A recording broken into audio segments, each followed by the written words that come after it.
pagkakasala mula dun sa kadiliman, mula dun sa karimlan, yung mga buhay natin dati na hindi natin panalaman yung katotohanan, nung hindi pa natin alam yung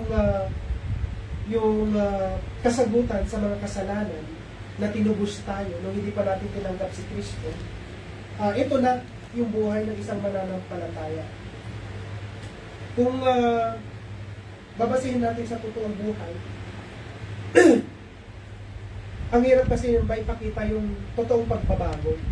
Madalas, masasabi natin na, Kristyano ako, born again ako, matagal na. Matagal na. Madami kasi nasabi niya lang, Kristyano ako, born again ako, matagal na. Hello. Amen.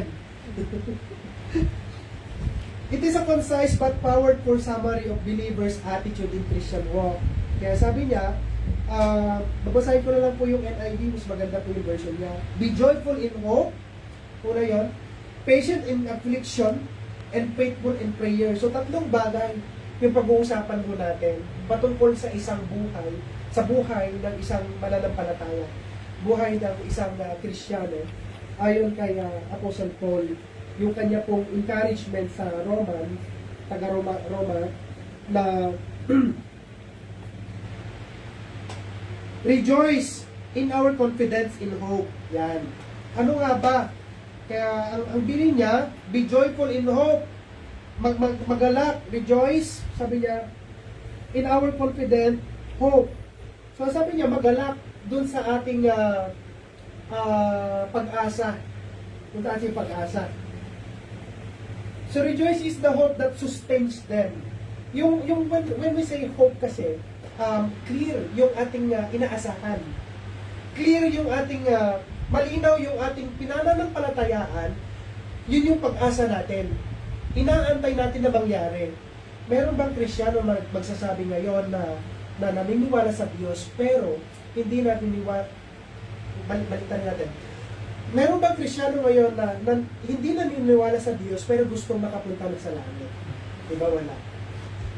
Ganon din po sa pananampalataya natin, hindi natin paniniwalaan na tayo malalangit kung iba yung ginagawa natin. Amen. Siyempre, ang gusto natin, malangit tayo. So, hindi naman pwedeng, ang hope mo ay malangit ka, pero yung actions mo, actuation mo, ay hindi naman panglangit. So, yung pag-asa mo, pinananampalatayaan mo na mangyayari, ay yun yung pag-asa natin na malalangit tayo, kaya tayo nagpapatuloy bilang isang mananampalataya.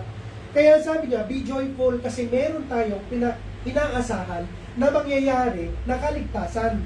It is a sustains, yung galak natin doon sa pag-asa natin, yun yung magsusustain sa atin bilang isang mananampalataya.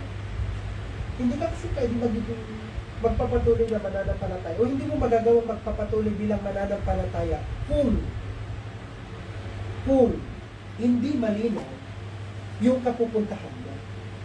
Kung hindi malinaw yung gusto mong ma-achieve. Kung hindi malinaw yung gusto mong goal. Yung gusto mong endpoint mo. Kung hindi malinaw yun, hindi ka makapag-sustain. So it is a joy. Yun yung joy ng isang mananampalataya. Sabi niya, be joyful in hope. Doon sa ating pag-asa. Kasi totoo yun. Totoo yun. Hindi tayo nagsasabi dito ng langit kung hindi totoo ang langit. Hindi tayo nagsasabi dito ng salvation kung hindi totoo ang salvation. Useless ang pagiging Kristiyano kung hindi totoo ang salvation at hindi totoo ang langit. Therefore, mga kapatid, habang tayo ay mananampalataya, kaya ang encouragement ni Apostle Paul, be joyful in hope kasi it is God's promise for us. Yun yung pinangako sa atin ng Panginoon, yung pag-asa natin na kukunin tayo ng Panginoong Hesukristo mula dito sa lupa at magkakaroon ng buhay na walang hanggan. That is our hope. If it's not clear, then you cannot continue. Hindi tayo makakapag-continue kung hindi yung pinananampalataya natin. So, basta, kung hindi yun yung hope natin, maaaring tatalikod ka kasi kung hope mo lang dahil masabi mo na Kristiyano ka, that's all. That is not the way. Kung sinasabi mo lang sumisimba naman ako, may argument po yan eh. May isang tao na nagsabi, tinanong siya ng isang pastor na, kapatid, sabi niya, si bago lang po, kapatid, sa tingin mo punta ka sa langit? Opo, pastor, sa tingin mo bakit? Kasi mabait ako, sumisimba ako, hindi ako gumagawa ng masama. Totoo. Hindi ako nagkakasala. Totoo. Sa tingin mo natin, malalangit siya. Hindi. Hindi sa ganun. Ang isang tao, mapupunta lang sa langit sa pamamagitan ni Kristo. It is not by our action, but it's grace alone. Kaya po mga kapatid, yung pinananampalatayaan natin na pag-asa natin, let it be a joy. Kasi totoo po yun. Totoo po yun. It is God's promise. Promise for salvation, promise for eternal life, and promise for God's unfailing presence. Tatlong bagay yun. Salvation, eternal life, and God's unfailing presence. Yan ang yung pag-asa natin. Kasi hindi ko tayo makakapagpatuloy kung wala ang presensya ng Diyos. Yung safety ho doon sa plane, sabi ko nga, sa sobrang kaba ko, sabi ko, babagsak ba kami noon? Pero dahil doon sa presensya ng Panginoong Diyos, yung pag-iingat niya, na andun. May turbulence eh. May air eh. Kasi kung walang presensya ng Diyos, maaaring bumagsak na kami noon. Lagi kong isipin natin that everything is according to God's will and according to God's plan. Kaya be joyful in our faith. Yung pag-asa ho natin, magalak tayo kasi totoo yun. Ang nangako sa atin ay maaasahan.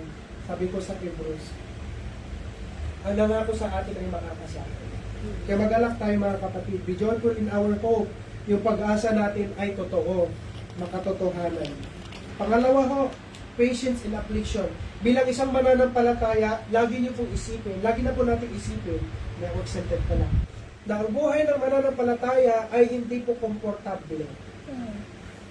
Pagiging Kristiyano, kakalimutan ho natin ang word na komportable. Alam niyo kung bakit? Kasi hindi ho ito yung hindi ho talaga tayo dito. Hindi ito yung ating home. Hindi ho tayo resident dito. We are just parang, ang tawag doon? Alien. Stranger lang tayo sa mundo. Nakikita na lang tayo. So, hindi tayo taga rito. Kaya hindi tayo komportable because we don't belong here. We just stay here kasi para i-glorify ang Panginoon. Kaya hindi tayo komportable. Example, parang yan. Galing tayo ng Pilipinas, nung pagdating natin dito, maninibago ka. Ganun si Kuya Sito, nandito sa Mongolia. Malamig doon, na-snow. Siyempre, dahil nga hindi naman tayo sanay sa snow, maninibago ka. You will struggle. Sasabihin mo na hindi tayo komportable, ang hirap ng buhay. So, ganun po sa buhay ng isang mananampalataya, laging may kaakibat na challenges. At yung challenges, that is constant because that is the way of God to strengthen us, para patatagin tayo, patibayan tayo. Ang isang Kristiyano na hindi nasusubok ay isang Kristiyanong mahinang klase. Alam niyo po kung bakit? Kasi, that is a Christian na hindi po na-train.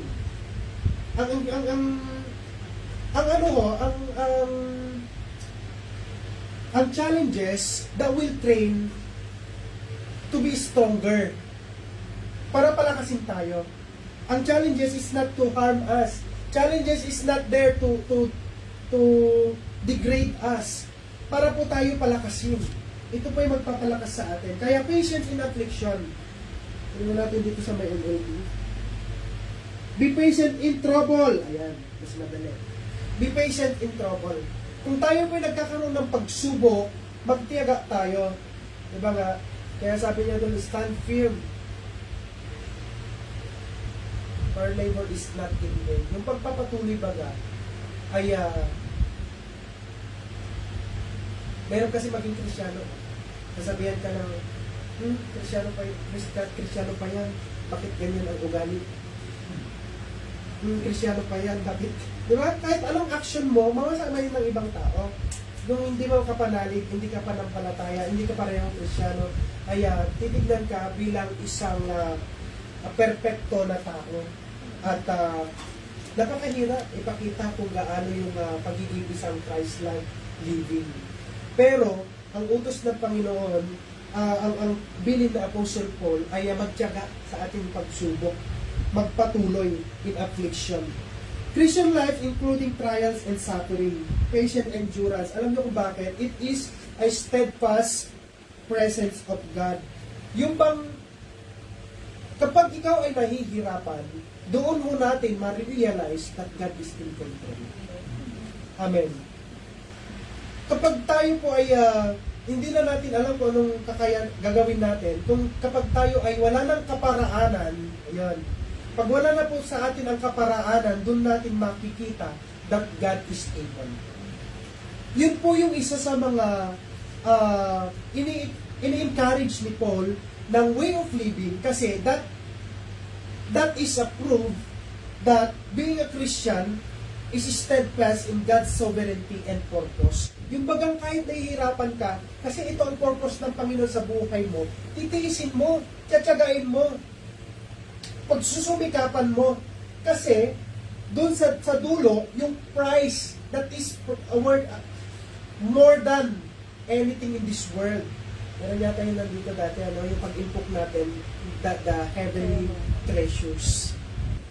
Yun po yung pagpapatuloy natin, be steadfast. Kasi ito po yung proof na ang Diyos ay, na tayo ay nagtitiwala sa kakayanan ng Diyos. Na tayo po ay faithful doon sa trust natin sa Panginoon. Yun po yung isang encouragement ni Paul sa mga mananampalataya na maging matyaga tayo sa paghihirap. Kasi, it shows, it serve as a testimony to others na bakit siya nahihiramat naman siya, hirap na hirap siya, pero hindi siya nag-give up. Bakit siya, mas mahirap pa yung buhay sa akin, pero masaya siya. Bakit siya, ang dami pa niyang problema, may ganitong anak, may ganitong pamilya, pero masaya siya. Because the dependence on God's will. Yung plano ng Panginoon at yung kakayanan ng Diyos sa buhay natin. It is a testimony to others that God is in control. Yun po yung ipakita natin. So be patient in affliction. And third po is faithful in prayer. Yan. When we say faithful, it is a lifeline communication to God, lifeline connection to God. Ang ibig sabihin nun yan, kaya in-encourage ni Paul ang mga taga-Romans na keep on praying, faithful in prayer. Because it is a lifeline of a church. Kung tayo po bilang mananampalataya, ang isang church na hindi nananalangin ay church na mahina. Ganon din po ang naituro ko pa dati patungkol sa pananalangin na hanggat hindi ka pa nananalangin, you are not yet ready. You are not yet ready. Ganon din po yung turo na patungkol sa presence of God. Kapag wala po ang presensya ng Panginoon, then you cannot be successful. Because it is important. So it is our connection, constant connection to God. Kaya meron pong prayer. Kaya po in-encourage tayo na be faithful in prayer. When we say faithful, it is an earnest, persistent, nagpapatuloy, at marubdob, sabi ni Pastor Joseph. Earnest, marubdob na pananalangin. Yung bagang taimtim, intimate. Yan. Intimate. It is not just a prayer, but it is an intimate prayer. Malalim at personal na connection sa ating Panginoon. It is persistent, earnest communication, a connection to God,